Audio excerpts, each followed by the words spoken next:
Hello প্রিয়ন, সবাই কেমন আছো? আশা করি সবাই অনেক ভালো আছো। আমি অনেক ভালো আছি। আর আজকে আবারও চলে আসলাম তোমাদের সামনে একটা নতুন ভিডিও নিয়ে। অন্য দিনের থেকে আজকের ভিডিওটা একটু আলাদা রকম হবে, তো ভিডিওটা কেউ স্কিপ না করে সাথেই থাকুন, দেখতেই থাকুন। তো এখন যাচ্ছি কিছু নেওয়ার জন্য, কারণ আজকে একটা স্পেশাল দিন। তো দেখতে দেখতে চলে এসেছি দোকানের মধ্যে, আর আমরা এখানে কিছু নেওয়ার ছিল সেগুলো নিয়ে নিচ্ছি। তো ভিডিওটা কেউ স্কিপ না করে সাথেই থাকুন, দেখতেই থাকুন।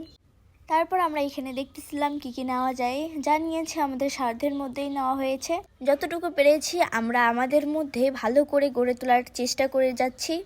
তারপর সবগুলো নিয়ে বিল পেমেন্ট করে এখন আমরা চলে যাচ্ছি। তো চলো যাওয়া যাক। তো চলে তো যাচ্ছি, তার মাঝে মনে পড়লো একটা কথা। আমার মনে তো সবসময় কথা পড়েই থাকে।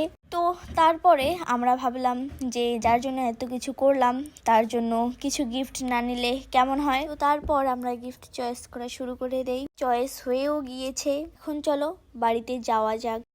বন্ধুরা, আমরা বসে পড়েছি বেলুন ফুলানোর জন্য, দেখতেই পাচ্ছেন।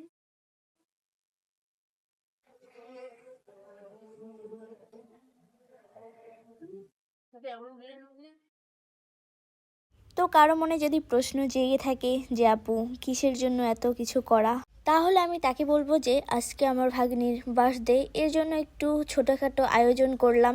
এই যে আমাদের ডেকোরেশন করাও কমপ্লিট হয়ে গেছে। তো কেউ কিছু মনে করবেন না, আমাদের সাধ্যের মধ্যে আমরা যতটুকু পেরেছি ততটুকুই করতেছি। আর এই ব্যাপারে আমার ভাগ্নি কিছুই জানে না, ওকে কিছুই জানানো হয় নাই। তারপর ওকে ঘুম থেকে ওঠানো হয় ও রেডি করানো হয়। আর হয়তো ও ঘুম থেকে উঠে চমকেই গেছে যে কি হচ্ছে আমার সঙ্গে। আর যাই হোক, একে রেডি করানোর পর তারপর ওর আম্মুকে আমরা রেডি করাই, বলতে গেলে জোর করে। আর এইদিকে আমার লজ্জাবতী আম্মু দাঁত বের করে হাসতেছে।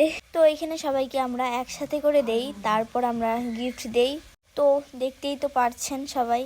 আর একটা কথা কি তোমরা জানো, আজকে বার্থডে করার আর কোনো কথাই ছিল না, কারণ একেই তো অনেক বৃষ্টি, তার উপর আবার কারেন্ট ছিল না, বারবার আসতেছিল আর যাচ্ছিল।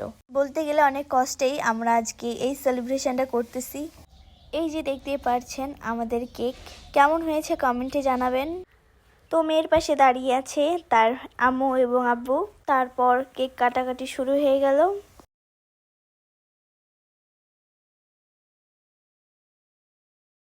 মাঝরাতে ওকে ঘুম থেকে ওঠানোর পর এসব করা হয়তো আমাদের ভালো হয়নি, বাট তবুও করতেছি, কারণ ওর জন্মদিন বলে কথা। আর এইখানে ওর আব্বু ওকে খাইয়ে দিচ্ছিল, ও খাচ্ছিল না, বলছিল আমি খাবো না, আমি খাবো না। ওর আব্বু ওকে অনেক জোর করার পরেও ও খাচ্ছিল না। তারপর ওর আম্মু ওকে একটু খাইয়ে দিয়েছে, বাট তবুও ও ওগুলো মুখ থেকে বের করে ফেলে দিয়েছে। তারপর এই যে সবার দুষ্টুমি শুরু হয়ে গেছে বেলুন ফুটানোর জন্য। তারপর যেহেতু ও কেক খেতে চাচ্ছিল না, তার জন্য আজকে এই শুভ দিনটা খারাপ হতে না দিয়ে ওর দাদাকে নিয়ে আসা হলো আবার নতুন করে কেক কেটে উদযাপন করার জন্য। তারপর আস্তে আস্তে সবাই তাকে কেক কেটে খাইয়ে দিল। আর আজকের এই শুভ দিনটাকে আমরা এইভাবেই আনন্দে গড়ে তুলি। তো আজকের এই ভিডিওটা কার কাছে কেমন লাগলো অবশ্যই কমেন্টে জানাবেন। তো বন্ধুরা, আজকের মতো আমাদের বার্থডে সেলিব্রেশন শেষ। তো দেখতেই পাচ্ছেন আমাদের অবস্থা কি হয়ে গেছে। ঘরের অবস্থা পুরোটাই খারাপ হয়ে গেছে। তো আজকের মতো এটাই, সবাই ভালো থাকবেন, সুস্থ থাকবেন। আপনাদের সঙ্গে আবার দেখা হবে পরবর্তী ভিডিওতে। আজকের জন্য বিদায় নিচ্ছি, আল্লাহ হাফেজ।